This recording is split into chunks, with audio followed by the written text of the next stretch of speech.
Hello everyone, welcome to the new video. तो आज की वीडियो में हम करेंगे ब्लॉक्स के बारे में, पीरियोडिक टेबल में ब्लॉक्स के बारे में, जिसमें हम स्पेसिफिकली बात करेंगे S block and P block की। अब मैं आपको कब से बोल रही हूँ कि S P D F blocks, लेकिन ये S P D F actual में है क्या? ये कोई अल्फाबेट्स हैं, लेकिन अल्फाबेट्स तो कुछ भी हो सकते थे, A B C D 26 alphabets है, लेकिन specifically S P D F को ही क्यों लिया गया है? तो बात शुरू होती है एटॉमिक स्ट्रक्चर से। आज मैं आपको मोटा मोटा एटॉमिक स्ट्रक्चर के बारे में करवाऊंगी, बाकी डिटेल में हम इसके सेपरेट से स्टडी करेंगे। किसी भी एटम के स्ट्रक्चर में इलेक्ट्रॉन, प्रोटॉन और न्यूट्रॉन्स प्रेजेंट होते हैं, जिसमें से इलेक्ट्रॉन को हम डिटरमाइन करते हैं क्वांटम नंबर से। 4 तरह के क्वांटम नंबर्स होते हैं और उन क्वांटम नंबर्स में भी शेल्स प्रेजेंट होते हैं, KLMN। और शेल्स के भी आगे सब शेल्स को हम कैलकुलेट करते हैं, जिसमें ये सब शेल्स आते हैं SP, D एंड F, जिसमें से S सब शेल जो है वो एस सब शेल में 1 ऑर्बिटल प्रेजेंट होता है और इसमें 2 इलेक्ट्रॉन्स पाए जाते हैं। वैसे ही पी सब शेल में 3 ऑर्बिटल्स प्रेजेंट होते हैं और मैक्सिमम इसमें 6 इलेक्ट्रॉन्स प्रेजेंट होते हैं। उसके बाद डी सब शेल की बात करूं तो डी सब शेल में 5 ऑर्बिटल्स होते हैं और इसमें 10 इलेक्ट्रॉन्स आ सकते हैं। वैसे ही एक्स सब शेल में 7 ऑर्बिटल्स प्रेजेंट होते हैं और 14 इलेक्ट्रॉन्स इसमें आ सकते हैं। तो ये हमारा एस है, ये हमारा पी है, ये हमारा डी और ये एफ। अब एलिमेंट्स को कैसे एसपीडीएफ सबशेल में डिवाइड किया गया है, वो इसलिए क्योंकि जो हमारी इलेक्ट्रॉनिक कॉन्फ़िगरेशन होती है, इलेक्ट्रॉनिक कॉन्फ़िगरेशन डिस्क्राइब करती है कि कैसे हमारे जो ये इलेक्ट्रॉन्स हैं, ये किस एनर्जी शेल में प्रेजेंट होंगे। मीन्स जैसे हाइड्रोजन की इलेक्ट्रॉनिक कॉन्फ़िगरेशन होती है 1s1, मीन्स एस सब शेल में एक इलेक्ट्रॉन प्रेजेंट है। तो एस सब शेल में एक इलेक्ट्रॉन प्रेजेंट है, मीन्स ऐसा सा कुछ हमें देखने को मिलेगा। तो यहाँ पर क्योंकि हाइड्रोजन के पास एक ही इलेक्ट्रॉन होता है, क्योंकि इसका एटॉमिक नंबर 1 है, तो एक इलेक्ट्रॉन वो भी एस सब शेल में प्रेजेंट है, तो ये हमारे पास एस ब्लॉक का एलिमेंट माना जाएगा, क्योंकि यहाँ पर जो लास्ट इलेक्ट्रॉन है वो एस सब शेल में एंटर हो रहा है। अब वैसे ही अगर मैं पी की बात करूँ तो नाइट्रोजन को अगर मैं लूँ 1s2 2s2 pt3, तो यहाँ पर मेरे पास 1s2 2s2 में तो दोनों सब शेल जो है वो कंप्लीट है। लेकिन अगर मैं 2p की बात करूँ तो p में हमारे पास 3 इलेक्ट्रॉन्स प्रेजेंट हैं। तो हमारे पास जो लास्ट इलेक्ट्रॉन है वो p सब शेल में एंटर हो रहा है, तो हमारा नाइट्रोजन जो है वो p ग्रुप में आएगा। अब यहाँ पर मैं बात करूँ s ब्लॉक की, तो s ब्लॉक में मैंने आपको पिछली वीडियो में भी बताया था कि हमारे पास 2 ग्रुप्स प्रेजेंट होते हैं। फर्स्ट ग्रुप जो है वो हाइड्रोजन से स्टार्ट होकर फ्रेंसियम तक आता है, और सेकेंड ग्रुप जो वो बेरिलियम से स्टार्ट होकर रेडियम तक आता है। तो ये हमारा s ब्लॉक है, जो कि left side of periodic table में प्रेजेंट होता है। और राइट साइड पे हमारे पास यहाँ पर पी ब्लॉक आता है, जहाँ हमारे 13 से लेकर 18 तक 6 ग्रुप्स प्रेजेंट होते हैं। अब एस ब्लॉक में मैंने आपको बताया सिर्फ 2 ही इलेक्ट्रॉन्स आ सकते हैं मैक्सिमम, तो इसलिए हमारे पास यहाँ पर 2 ही ग्रुप्स आएंगे। वैसे पी ब्लॉक में 6 इलेक्ट्रॉन्स आ सकते हैं मैक्सिमम, तो पी ब्लॉक में हमारे पास 6 ही ग्रुप्स प्रेजेंट होंगे।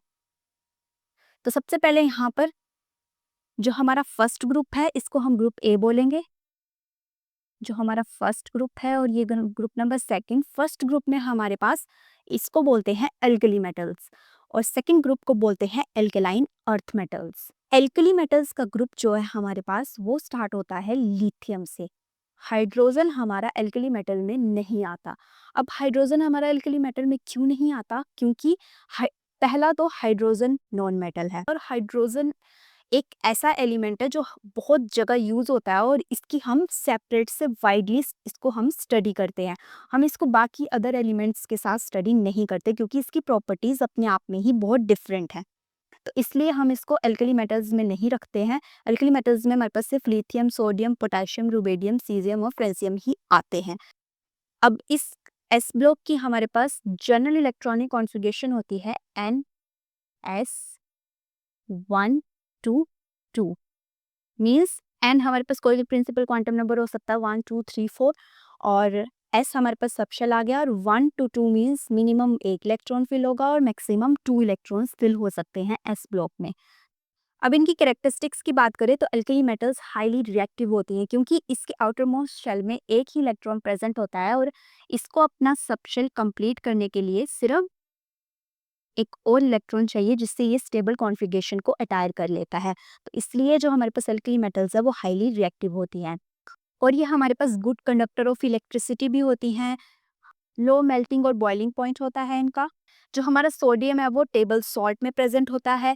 कैल्शियम हमारा बोन्स और टीथ में प्रेजेंट होता है। वैसे ही लिथियम जो है वो हमारी बैटरीज में प्रेजेंट होता है। मैग्नीशियम जो है वो हमारा फायरवर्क्स में यूज़ होता है। तो ऐसे ही हमारे पास यहाँ पर बहुत सी मेटल्स हैं जो हम डेली लाइफ में भी हमारे यूज़ होती हैं। यहाँ पर लिथियम जो मेटल है इसकी कैरेक्टरिस्टिक है कि ये बहुत हल्की होती है, ये पानी में भी तैर सकती है। सो ये था हमारे पास एस ब्लॉक। अब नेक्स्ट हम मूव करते हैं पी ब्लॉक की तरफ।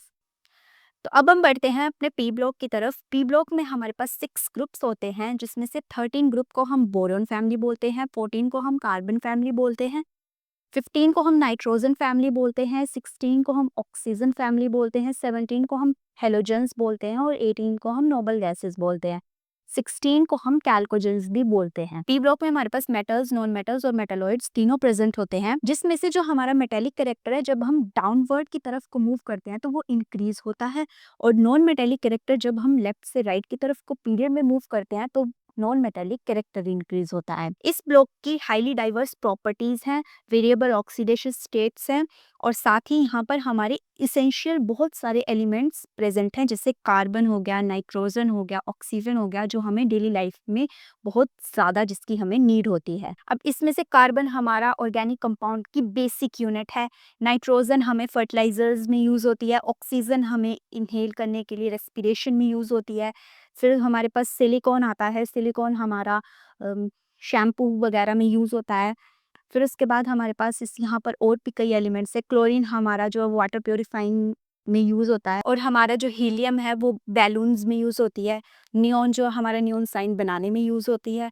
तो यहाँ पर बहुत सारी ऐसी मेटल्स है जिनको हम डेली लाइफ में भी बहुत ज़्यादा यूज़ करते हैं। इसलिए जो पी ब्लॉक है हमारा इसकी बहुत डाइवर्स प्रॉपर्टीज़ हैं क्योंकि यहाँ पर बहुत सारे इसेंशियल एलिमेंट्स पाए जाते हैं। अब जो हमारे पास हेलोजन है वो हाईली रिएक्टिव होते हैं और जो हमारे पास नोबल गैसेज है वो नॉन रिएक्टिव होती हैं। पूरे पीरियोडिक टेबल में हमारे पास हाईली रिएक्टिव ग्रुप जो है वो हेलोजेंस है। हेलोजेंस हो गया और ये कैल्कोजेंस, इसको भी हाईली रिएक्टिव में हम कंसीडर कर सकते हैं। लेकिन जो हमारे पास नोबल गैसेज हैं इनकी प्रॉपर्टीज पूरे पीरियोडिक टेबल के एलिमेंट से बहुत डिफरेंट होती हैं क्योंकि जो हमारी 18th ग्रुप ये नोबल गैस है इसकी electronic configuration stable electronic configuration होती है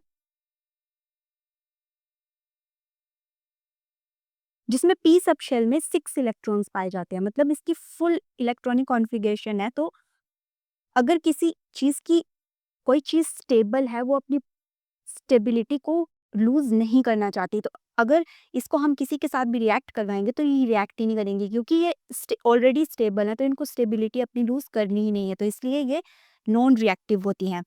वैसे ही अगर मैं बात करूँ हेलोजेंस की या कैल्कोजेंस की, तो हेलोजेंस की हमारी इलेक्ट्रॉनिक कॉन्फ़िगरेशन होती है।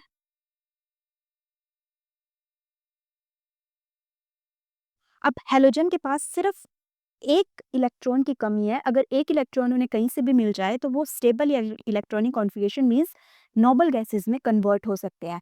तो इसलिए ये हाईली रिएक्टिव होते हैं। ये चाहते हैं कि हमें कहीं ना कहीं से कोई ना कोई इलेक्ट्रॉन आ जाए और इलेक्ट्रॉन जब रिएक्शन होगी तभी इनके पास आएगा। तो इसलिए ये हाईली रिएक्टिव होती है और जो नोबल गैसेज है हमारी वो पीरियोडिक टेबल में नॉन रिएक्टिव होती हैं। अब जो हमारे पास एस ब्लॉक और पी ब्लॉक हैं इनको हम कंबाइन करके बोलते हैं रिप्रेजेंटेटिव एलिमेंट्स या फिर मेन ग्रुप एलिमेंट्स क्योंकि पूरे पीरियोडिक टेबल में जो हमारा एस ब्लॉक और पी ब्लॉक है वो बहुत ज़्यादा डाइवर्स सेक्शन है पीरियोडिक टेबल का और बहुत सारे इसेंशियल एलिमेंट्स भी इसी में प्रेजेंट है और हम लोग ज़्यादातर स्टडी भी इसी पी ब्लॉक और एस ब्लॉक को मेनली स्टडी करते हैं, इसलिए इनको मेन ग्रुप एलिमेंट्स का नाम दिया गया है या फिर रिप्रेजेंटेटिव एलिमेंट्स बोलते हैं। So that's all about the S and P block. Next video में हम करेंगे फर्दर डी ब्लॉक और एफ ब्लॉक के बारे में।